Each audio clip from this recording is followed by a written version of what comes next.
ভবিষ্যতে বাংলাদেশ ভারত সম্পর্কের জন্য একটা বড় চ্যালেঞ্জের জায়গা হচ্ছে একটা সৎ প্রতিবেশী হিসাবে ভারত বাংলাদেশের সাথে কোএক্সিস্ট করবে কিনা, একটা স্বাধীন সার্বভৌম দেশ হিসাবে বাংলাদেশকে স্বীকৃতি দেবে কিনা, সেভাবে আচরণ করবে কিনা। কাগজে কলমে স্বীকৃতি আছে, কিন্তু তাদের আচরণ নিয়ে প্রশ্ন আছে। এবং শব্দটা আমি ভারত বলছি, কোনো বিশেষ দল বা বিশেষ সরকারের কথা বলছি না। চিন্ময় এবং ইসকন ইস্যুতে সম্প্রতি ভারতের কংগ্রেসের যে ধরনের আচরণ, বা তৃণমূল কংগ্রেস পশ্চিমবঙ্গের কথা বলছি আমরা, আর তাদেরও যে ধরনের আচরণ, সেগুলো আসলে খুব গুরুত্বপূর্ণ প্রশ্ন তৈরি করছে আমাদের ভবিষ্যতের সম্পর্কের প্যাটার্নটা আসলে কেমন হতে যাচ্ছে। তার চাইতে জরুরি কথা, আমাদের কৌশল কি হওয়া উচিত, আমরা কি করতে পারি। আমি এই ইস্যুতে বিজেপি কি বলেছে, তারা তো সরকারেই আছেন, এবং বিজেপির পশ্চিমবঙ্গের যিনি প্রথম জনাব শুভেন্দু কি ভাষায় কথা বলছেন সেগুলো নিয়ে আলাপ করেছি। কিন্তু ভারতের অপরাপর দলগুলোর কথা যদি বলি, আমাদের সামনে প্রিয়াঙ্কা গান্ধীর একটা স্টেটমেন্ট, তিনি তার টুইটারে এটা বলেছেন। সেখানে যা বলেছেন আমি একটু পড়ি। বাংলাদেশের সম্মিলিত সনাতনী জাগরণ জোটের মুখপাত্র ও পুণ্ডরিক ধামের অধ্যক্ষ চিন্ময় কৃষ্ণ দাস ব্রহ্মচারীকে গ্রেফতার ও আদালতে জামিন নামঞ্জুরের ঘটনায় উদ্বেগ প্রকাশ করেছেন ভারতের রাজনৈতিক দল কংগ্রেসের সাধারণ সম্পাদক প্রিয়াঙ্কা গান্ধী। তিনি একটা টুইটে, মানে এক্সে, উদ্বেগ প্রকাশ করে এ বিষয়ে ভারত সরকারের হস্তক্ষেপ কামনা করেন। এক্সে প্রিয়াঙ্কা বলেন, বাংলাদেশের ইসকন মন্দিরের একজন সাধুকে গ্রেপ্তার এবং সংখ্যালঘু হিন্দুদের বিরুদ্ধে ক্রমাগত সহিংসতার খবর অত্যন্ত উদ্বেগজনক। আমরা খেয়াল করি, ক্রমাগত, সিস্টেম্যাটিক। আমি ভারতের মিডিয়াতে এই আলাপটা ক্রমাগত দেখছি। তারা দীর্ঘদিন থেকে, মানে শেখ হাসিনার পতন এবং পালিয়ে যাওয়ার পর থেকে এই শব্দটা ক্রমাগতভাবে ব্যবহার করছেন। এ বিষয়ে ক্ষমতাসীন মোদী সরকারের হস্তক্ষেপ কামনা করে তিনি আরও বলেন, আমি কেন্দ্রীয় সরকারকে এই বিষয়ে হস্তক্ষেপ এবং বাংলাদেশের সংখ্যালঘুদের নিরাপত্তা নিশ্চিত করার বিষয়টি বাংলাদেশ সরকারের কাছে জোরালোভাবে উপস্থাপনের আহ্বান জানাই। আমরা জানি প্রিয়াঙ্কা খুবই গুরুত্বপূর্ণ একজন সদস্য, নেতা কংগ্রেসের, কিন্তু শুধু সেটাই না, কংগ্রেস কেন্দ্রীয়ভাবেও এই ক্ষেত্রে তাদের মন্তব্য জানিয়েছে। তারা কি বলেছে, বাংলাদেশের তারা প্রথম উদ্বেগ জানিয়েছে কৃষ্ণ দাসের গ্রেফতারের ঘটনায়, এবং বাংলাদেশের ধর্মীয় সংখ্যালঘুদের জীবন ও সম্পদের নিরাপত্তা নিশ্চিতে প্রয়োজনীয় পদক্ষেপ নিতে বাংলাদেশ সরকারের সঙ্গে কথা বলার জন্য ক্ষমতাসীন বিজেপি সরকারের প্রতি আহ্বান জানিয়েছে দলটি। এটা টাইমস অফ ইন্ডিয়া এসছে, এখান থেকে বাংলাদেশের সময় টিভির এখানে পোর্টাল থেকে আমি পড়ছি। তিনি বলেন, ইনি হচ্ছেন কংগ্রেসের মিডিয়া অ্যান্ড পাবলিসিটি বিভাগের চেয়ারম্যান। তিনি বলছেন, ইন্ডিয়ান ন্যাশনাল কংগ্রেসের প্রত্যাশা ভারত সরকার বাংলাদেশের সংখ্যালঘুদের জানমালের নিরাপত্তা নিশ্চিতে প্রয়োজনীয় পদক্ষেপ গ্রহণের জন্য বাংলাদেশ সরকারের প্রতি আহ্বান জানাবে। তিনি বলেন, পবন খেরা, বাংলাদেশের ধর্মীয় সংখ্যালঘুদের নিরাপত্তাহীনতার পরিবেশ নিয়ে গভীর উদ্বেগ প্রকাশ করছে কংগ্রেস। ইসকন সন্ন্যাসীকে গ্রেফতারের ঘটনায় নিরাপত্তাহীনতার সর্বশেষ উদাহরণ। খেয়াল করি, ইসকন সন্ন্যাসী, উনি ইসকন সন্ন্যাসী নন, উনি বহিষ্কৃত এবং শিশু নিপীড়নের দায়ে ইসকনের কেন্দ্রীয় যে শিশু নিপীড়ন বিরোধী যে সেল আছে তার দ্বারা তিনি অভিযুক্ত। এটা বাংলাদেশ সরকার করেনি, কিন্তু এই কথাগুলো বলা হচ্ছে ক্রমাগতভাবে, এই ডিসইনফরমেশনগুলো ছড়িয়ে দিচ্ছে কংগ্রেস, বিজেপি না।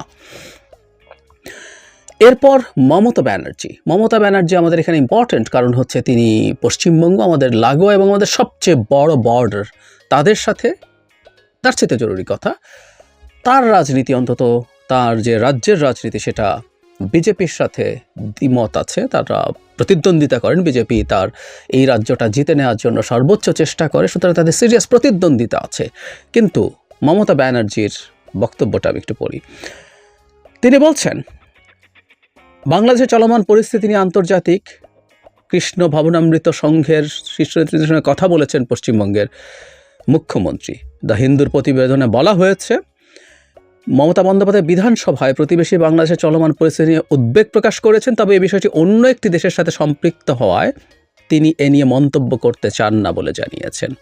তিনি বলেন, এই জায়গাটা খেয়াল করি, কোনো ধর্মের ওপরই আঘাত আসুক আমি চাই না। এখানে ইসকনে যিনি আছেন তার সঙ্গে আমার কথা হয়েছে। বাংলাদেশ একটি ভিন্ন দেশ, ভারত সরকার এটি দেখবে, তবে এটি আমাদের এখতিয়ারের মধ্যে পড়ে না। আমাদের এই নিয়ে কথা বলা বা হস্তক্ষেপ করা উচিত না। যদিও আমরা মনে মনে দুঃখিত হই, তবু আমরা কেন্দ্রের নীতিগুলো অনুসরণ করব। মমতা কেন্দ্র যা বলেছে তিনি সেটাকে অনুসরণ করবেন এবং তাকে সমর্থনও দিয়েছেন। আমি আরেকটা জায়গায় দেখেছি যে তিনি স্পষ্টভাবে বলেছেন এটা যেহেতু কেন্দ্রের বিষয়, কেন্দ্র যা করবে তার প্রতি তার দলের সমর্থন থাকবে। তবে হ্যাঁ, ওনার এইটুকুকে আমরা অন্তত বলতে চাই যে এটি একটা অন্য দেশের ব্যাপার, এটুকু একটু স্বীকৃতি দিয়েছেন এবং একই ধরনের কথা বলেছেন। তিনি কংগ্রেসের হলেও তাকে আমি একটু উল্লেখ করে রাখতে চাই, জনাব শশী থারুরও একই ধরনের কথা বলছেন। উনি বলছেন চিন্ময় কৃষ্ণ দাসের গ্রেপ্তারের ঘটনা ভারতের বেশি কথা বলা ঠিক হবে না। তিনি বলেন এটি আমাদের নিয়ে খুব বেশি কথা বলা ঠিক হবে না, কারণ বিষয়টি আমাদের দেশের সঙ্গে সংশ্লিষ্ট নয়, এটা হচ্ছে ব্যাপার। এবং তিনি 11 ডিসেম্বর যে পররাষ্ট্র বিষয়ক একটা বৈঠক আছে সেটা উল্লেখ করেছেন, উদ্বেগ জানিয়েছেন ইত্যাদি ইত্যাদি। সো এটা একটা সেন্সেবল মত আমরা বলবো। জনাব শশী থারুরকে আমরা আবারও স্মরণ করব। শেখ হাসিনার পতন এবং পালিয়ে যাওয়ার পর তিনি বাংলাদেশ পরিস্থিতিতে আমাদের এখানে যা হয়েছে তিনি সেটাকে আর সব ভারতীয় নেতার চেয়ে ভিন্নভাবে পোর্ট্রে করেছেন এবং তিনি আমাদের এই অভ্যুত্থান, আমাদের এই সব জিনিসকে উনি স্বীকৃতিও দিয়েছেন। সো আমরা তাকে স্মরণে রাখবো।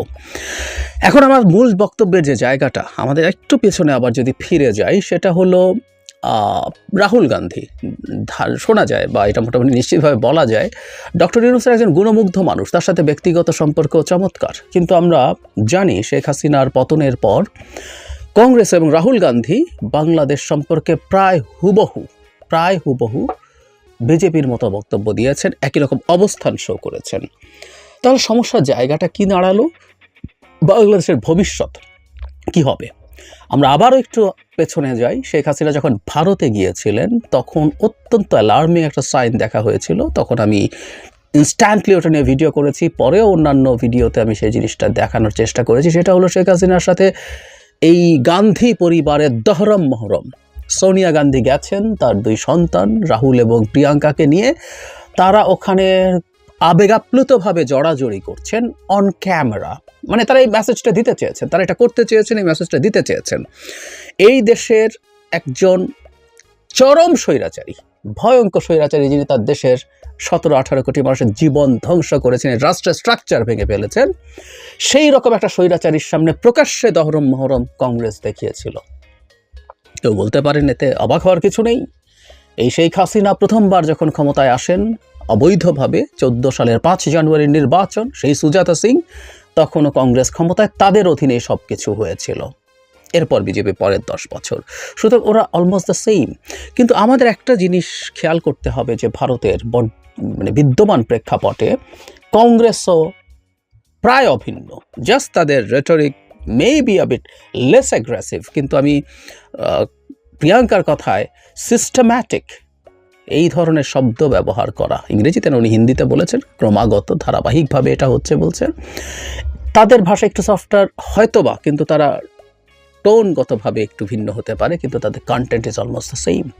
এখানে আমাদের চ্যালেঞ্জটা তৈরি হচ্ছে, কারণ আগামীতেও কংগ্রেস যদি বিজেপি ক্ষমতায় না আসে, কংগ্রেসের নেতৃত্বাধীন হয়তো একটা জোট ক্ষমতায় আসবে, যদিও ওটা খুব শক্তিশালী জোট হবে না। তারপরও কংগ্রেসের এই অ্যাটিটিউড আছে আমাদের প্রতি।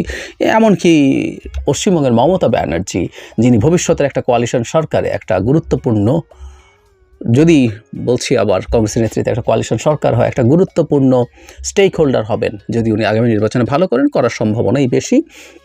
তাহলে আমরা খেয়াল করছি যে বাংলাদেশের প্রশ্নে, বাংলাদেশকে একটা কলোনি বানানোর প্রশ্নে, বাংলাদেশকে একটা করদ রাজ্য বানানোর প্রশ্নে একটা মোটামুটি খুব চমৎকার তাদের ঐক্যমত্য রয়েছে।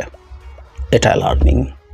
শুধু সেটা না, আমি যে জিনিসটাকে আরও ভয় পাই, আমি যে জিনিসটাকে আরও আশঙ্কার ব্যাপার বলে মনে করি, সাম্প্রতিক সময়ে এই সময়গুলোতে আমি বলেছি, আমি এখনও প্রতিদিন একটা দীর্ঘ সময় খরচ করছি ভারতের মিডিয়াতে আমাদের এই সাম্প্রতিক ঘটনাকে কীভাবে পোর্ট্রে করা হচ্ছে, যেভাবে পোর্ট্রে করা হচ্ছে, যে ডিসইনফরমেশন ছড়ানো হচ্ছে, তাতে ভারতের জনগণের মধ্যেও আমাদের সম্পর্কে মারাত্মক মিসপারসেপশন তৈরি হচ্ছে। সেই মিসপারসেপশন যখন তৈরি হবে, এটা একটা পরিকল্পিত বিষয় বলে আমি মনে করি। জনগণকে এমনভাবে র্যাডিক্যালাইজ করা হচ্ছে, এমনভাবে পোলারাইজ করা হচ্ছে যে অন্য কোনো রাজনৈতিক দল যাতে বিজেপির রেটরিকের বাইরে যেতে না পারে। এটাই সবচেয়ে আশঙ্কার ব্যাপার। একটা দেশে যখন আইডেন্টিটি পলিটিক্স মাথাচাড়া দেয়, তখন বলা হয় কিছু দল আছে তখন দেখছে যে আইডেন্টিটি খুব বাজার আছে, খায়, তখন কোনো দল ভুলভাবে, আমি এটাকে ভুলভাবেই বলবো, মনে করে আচ্ছা আমাকে তো এই ব্যাপারটা একটু ছাড় দিয়ে চলতে হবে, অন্য যে দলটা আইডেন্টিটি পলিটিক্স অত সহজে বা অত সরাসরি করে না, এভাবে এটা বাড়তে থাকে। কিন্তু এটা করে আসলে খুব বেশি লাভ হয় না। ইতিহাসে দেখা গেছে যে ধরুন কেউ যদি হিন্দুত্ববাদ কিনতে হয়, কংগ্রেস থেকে কিনবে না, ও কিনবে বিজেপি থেকে। রাদার কংগ্রেসের পলিটিক্সের দিক থেকে উচিত ছিল এই হিন্দুত্ববাদী রেটরিকের বাইরে গিয়ে রাদার মানুষের কল্যাণের কথা আলাপ করা, যেটা অরবিন্দ কেজরিওয়াল তার রাজনীতির ক্ষেত্রে করেছেন এবং সফল হয়ে দেখিয়েছেন। কিন্তু না, আমরা কংগ্রেসকে দেখছি হয়তোবা সেটা তাদের মানে পলিটিক্যাল হিসাব নিকাশ অথবা শেখ হাসিনা পরিবারের সাথে তাদের ব্যক্তিগত দহরম মহরম, মানে এগুলো খুব মোটেও ম্যাচিওর্ড পলিটিক্সের লক্ষণ না, কিন্তু তারা সেই পলিটিক্স করছেন। এবং শেখ হাসিনার পতনের পর কংগ্রেসের হাতে একটা মারাত্মক অস্ত্র উঠে এসেছিল, বা বিরোধী সবার হাতে, সেটা হচ্ছে বিজেপির পররাষ্ট্রনীতির আলটিমেট ফেইলিয়ার। কত কাঁচা তাদের পররাষ্ট্রনীতি, সেই জিনিসগুলো তারা আসলে দেখিয়ে বিজেপিকে চাপে ফেলতে পারত। কিন্তু সারপ্রাইজিংলি তারা বিজেপিকে এন্ডোর্স করছে এবং বিজেপির রাজনীতি তারা করার চেষ্টা করছে। মানে জাতীয় গুরুত্বপূর্ণ প্রশ্নে ঐক্য থাকতেই হবে, নট নেসেসারিলি। যেই প্রশ্ন, যেই পররাষ্ট্রনীতি একটা রাষ্ট্রের ভবিষ্যৎ নষ্ট করে, আরেকটা রাষ্ট্রকে ধ্বংস করে, তার সাথে ভবিষ্যৎ সহাবস্থানকে ভীষণভাবে ঝুঁকির মধ্যে ফেলে, সেই পদক্ষেপের পক্ষে দাঁড়াতে হবে না। কিন্তু ওই যে ব্যক্তিগত সম্পর্ক আছে সোনিয়া গান্ধী এবং তার দুই সন্তানের সাথে শেখ হাসিনার, সেটার জন্য তারা এগুলো করছে। সো এই পরিস্থিতিটা তৈরি হয়েছে। আমাদের সরকারের উচিত হবে বিজেপি বা কংগ্রেসের মধ্যে কারা ভালো, যেমন শশী থারুরকে আমরা দেখছি, থারুরের সাথে যোগাযোগ বাড়ানোর চেষ্টা করা হোক, থারুরের সাথে আলাপ করার চেষ্টা করা হোক ফর্মাল ইনফর্মাল চ্যানেলে, সরকার বা সরকারের হয়ে কেউ, সো দ্যাট আমরা এই মেসেজগুলো ঠিকমতো দিতে পারি। মমতা ব্যানার্জিকে আমরা দেখছি তিনি অন্তত এটা ভিন্ন দেশের বিষয় মনে করছেন। সো উনি কী করতে পারেন, তাকে দিয়ে আর কে হতে পারে, ভারতের সিভিল সোসাইটির কারা আছে, এই রকম নানা ক্ষেত্রে যোগাযোগগুলো বাড়ানো, কারণ জনগণকে পোলারাইজ করাটা ঠেকাতে হবে। এটা খুব ভয়ঙ্কর জিনিস। ডেমোক্রেটিক সোসাইটিতে সাম্প্রতিক সময়ে আনডেমোক্রেটিক অ্যাটিটিউড তৈরি হয়, কারণ হলো মাঝেই জনগণের মধ্যে পোলারাইজেশন হয়। তখন জনগণ যদি এক্সট্রিমিস্ট হয়ে ওঠে, যারা রাজনীতি করেন, যারা ভোট করেন, তাদেরকেও তার সাথে টু সাম এক্সটেন্ট কমপ্লাই করতে হয়। এটাই ঝুঁকির জায়গা। সুতরাং আমাদের উচিত হবে আমাদের সরকারের, আমাদের ভারতের সরকারিভাবে না হোক, সরকার ভেতর থেকে এই চেষ্টাগুলো করবে তাদের সাথে যাতে যোগাযোগগুলো বাড়ে এবং এই ডিসইনফরমেশন থেকে যাতে তাদেরকে সরানো যায়। আর আমি হিন্দু সম্প্রদায়ের উদ্দেশ্যে বলেছিলাম, আমি এখনও মনে করি সরকারের উচিত হবে তাদের জায়গা থেকে হিন্দু সম্প্রদায়ের মানুষজনকে, এটা শুধু নেতৃ পর্যায়ে না, সাধারণ মানুষের সাথে যোগাযোগ বৃদ্ধি করা, কীভাবে করবেন সেটা তারা জানেন, এবং তারা যাতে বাংলাদেশে মানে কম্বাইন্ডলি বলেন যে বাংলাদেশ বাসযোগ্য আছে, কিছু সমস্যা আছে কিন্তু বাংলাদেশ বাসযোগ্য আছে, মোটা জায়গায় বেশ ভালোই বাসযোগ্য আছে, না হয়তো সবাই ভারতের সিটিজেনশিপ নেওয়ার জন্য ভারতের লাইন দিত, সেটা তো হচ্ছে না। সুতরাং এই কথাগুলো তারা বলুক, তাতে অন্তত ওদের ন্যারেটিভের কাউন্টার দেয়া সম্ভব হতে পারে বলে মনে করি। যাই হোক, কৌশল আমি পুরো বাতলে দেবার কেউ নই। সরকার বসুক, প্রয়োজনে কারোর সাথে যদি আলাপ করতে পারে কৌশল নির্ধারণ করুক, কিন্তু এইভাবে কমিউনিকেট করতে হবে, কারণ ভবিষ্যৎ শুধু বিজেপি সরকার না, আমি সামনেও শর্ট মিড এবং লং টার্মেও খুব বড় প্রবলেম দেখতে পাচ্ছি এই দুই দেশের ভবিষ্যৎ পরিস্থিতির মধ্যে।